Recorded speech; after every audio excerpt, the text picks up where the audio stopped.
लेकिन पहले तो ये बताइएगा कि आज लोग इंतज़ार कर रहे थे कि 190 मिलियन पाउंड का जो फैसला है वो सुनाया जाएगा, लेकिन आज फिर वही हुआ कि 13 जनवरी पर तारीख चली गई और आपके वकला वकला यही जवाब लेके रुखसत हो गए। तो आपके ख्याल में क्या वजह है, इतना पेचीदा फैसला है जो लिखा नहीं जा सका है, या फिर आपको लगता है कि जितने लंबे सेशंस होते रहे और जितने मुकालमे और जितने उसमें गुफ्तगू होती रही उसके हिसाब से फैसला लिखना एक बड़ा मुश्किल काम है जज साहब के लिए?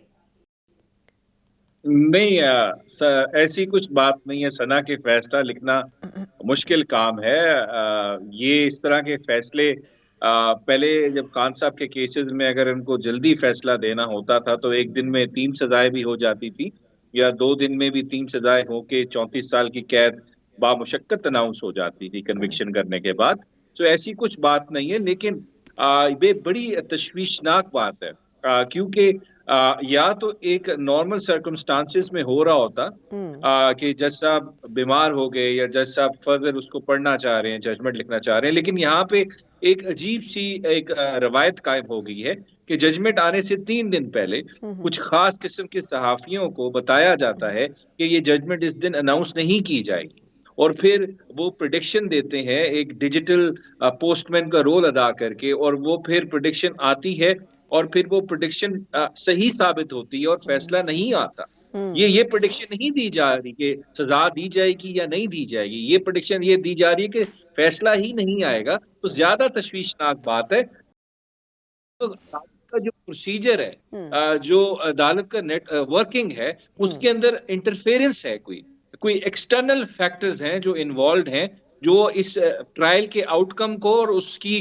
प्रोसीडिंग्स को जो है उनको मनूवर कर रहे हैं, या मैनिपुलेट कर रहे हैं। इससे तो मेरी यही रीजनेबल एक इन्फरेंस में ड्रॉ कर सकता हूँ। अब देखें, ये वैसे तो शायद बड़ी आम सी बात लगे, लेकिन ये एक हमारे क्रिमिनल जस्टिस सिस्टम पर बहुत बड़ा सवाल उठता है इससे। ऐसी सिचुएशन में अगर बाहर अगर इस तरह की बात हो ना, मैं आपको लिख के दे रहा हूँ, इन ऐसी सर्कमस्टांसेस में जजेस जो होते हैं, इस तरह का स्कैंडल सामने आए तो रिजाइन दे देते हैं, या जो चीफ जस्टिस होते हैं या मिनिस्ट्री होती है, लॉ मिनिस्ट्री होती है, वो कमीशन बना के इन्वेस्टिगेट करती है, क्योंकि इतना सीरियस मैटर है और इतना सीरियस डेंट है on the credibility, on the relevance and the legitimacy of the judge and the court जो $190 मिलियन का केस सुन रहा है। इसकी ट्रांसपेरेंसी पे सवाल उठता है। कानून आइन की बात नहीं होनी फैसले में, कोई रीजनिंग नहीं होनी या ख्वाहिशात में फैसले होने। तो बड़ी अफसोसनाक बात है, और ये बेसिकली रिफ्लेक्ट ये भी करता है, सना बात खत्म करूंगा बस, जी जी। कि इससे पहले जो ट्रायल हुए, जैसे इद्दत केस हुआ, साइफर केस हुआ, जो अंधेरे में दीवारों के पीछे एक सीक्रेट तरीके से पब्लिक ट्रायल नहीं था जो हुआ, उनमें जो प्रोसीजर अडॉप्ट किया गया फिर वो हाई कोर्ट में उड़ाए गए, डस्टबिन में फेंके गए, उनमें भी यही टैक्टिक्स इस्तेमाल हुए होंगे, और उसके अंदर भी आपको यही नजर आता है कि इंटरफेरेंस हुई होगी। और यही इस्लामाबाद हाई कोर्ट के 6 जजेस ने जब बताया कि इस जुडिशरी के अंदर इंटरफेरेंस हो रही है, वो आपको नजर आ गया। अच्छा, ये फरमाइएगा कि वैसे चलें, अगर पहले तो ये कि 13 जनवरी आपको लगता है डिसीजन आ जाएगा या अभी इससे भी मामला आगे जा सकता है, और दूसरा एक्सपेक्टेशन क्या है आपकी फैसले के हवाले से? नहीं, आपकी मुस्कुराहट से लग रहा है कि 13 को भी आपने नहीं फैसला एक्सपेक्ट करना, लेकिन चले, एक तो ये, दूसरा ये कि एक्सपेक्टेशंस क्या हैं, तीसरा ये जज साहब के बारे में जो स्पेकुलेशन कुछ सोशल मीडिया पर चल रही थी कि बड़े अपराइट किस्म के हैं, किसी किस्म का दबाव कबूल नहीं करेंगे, और वो क्योंकि इतना मुफस्सिल फैसला लिख रहे हैं कि उसमें लूप होल्स ही नहीं होंगे कि हुकूमत के खिलाफ आए या खान साहब के खिलाफ आए, वो बड़ा एक कॉम्प्रिहेंसिव किस्म का डिसीजन होगा। उस पर आपकी क्या राय है इन तीनों सवालों पर? पहला सवाल का जिसपे मैं खराब इस वजह से दिया कि ये तो देखें 3 दिन पहले ट्वीट आ जाएगी या कोई वीलॉग आ जाएगा, जज साहब फैसला देंगे कि नहीं देंगे, तो हमें पता लग जाएगा। क्योंकि ठीक। मैं तो as a student of law ये कोई लॉ के बेसिस पे कोई प्रोडिक्शन दे सकता हूँ, लेकिन अब हालात वाकयात और फैक्ट्स क्या हैं, पीछे पस से पर्दा क्या मामलात चल रहे हैं, वो तो हमारे वो डिजिटल पोस्टमैन जर्नलिस्ट जो है वो बता देंगे, आपको भी पता लग जाएगा। Let's wait for their tweet. जज साहब को हमें ज्यादा लिफ्ट कराने की जरूरत नहीं है, वही बता देंगे हमें क्या होना है। और जहां तक दूसरी बात देखें, अगर मेरिट पे देखते हैं इस केस का, इस केस इज वेरी नया का जो लॉ है उस पे जो इवन उसका जो स्टैट्यूटरी लॉ है, जो सुप्रीम कोर्ट की जजमेंट्स और हाई कोर्ट की जजमेंट्स हैं, उसमें एक बेसिक रिक्वायरमेंट ये है कि नैब की जुरिस्डिक्शन तब बनती है, नैब के जब आपके ऊपर ऑफेंस बन सकता है जब आपके ऊपर कोई पेक्यूनरी या फाइनेंशियल बेनिफिट लेने का इल्जाम हो आप पे खुद। अब अलकादर केस सिर्फ एक बात पे, और बहुत सारे ग्राउंड्स हैं, मैं सिर्फ ज्यादा लंबी बात नहीं करूंगा, एक बात पे पूरा का पूरा एक हाउस ऑफ कार्ड्स की तरह, रेत की दीवार की तरह गिर जाता है। क्योंकि अल-कादिर जो देखें यूनिवर्सिटी है, वो एक चैरिटेबल ट्रस्ट है, एक पब्लिक पर्पस ट्रस्ट है। उसका जो बेनिफिशियरी है वो स्टूडेंट है जो वहां पे स्कॉलरशिप पे पढ़ रहा है। उसका बेनिफिशियरी इमरान खान या बुशरा बीबी नहीं है, उनको उससे 1 रुपए का फायदा नहीं है, दे आर ट्रस्टीज। सो इसमें नैब की जुरिस्डिक्शन ही नहीं बनती।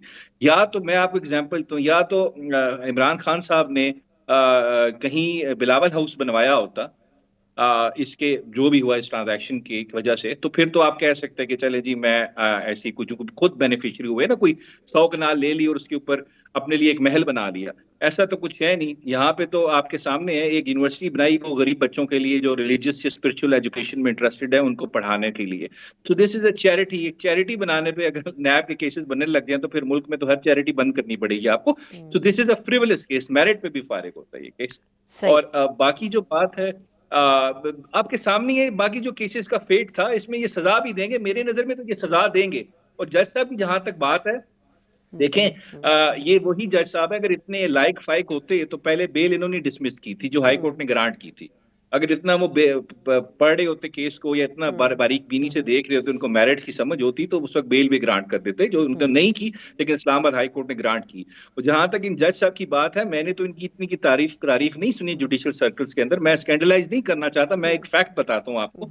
2005 में सुप्रीम कोर्ट की जजमेंट है, ये जज साहब के खिलाफ ही थी जब ही वाज अ जज, and Supreme Court held after reading his judgement the way he conducted the court, Supreme Court ने होल्ड किया था कि ये जो जज साहब हैं जो ये केस सुन रहे हैं, he is not fit even to hold a judicial office.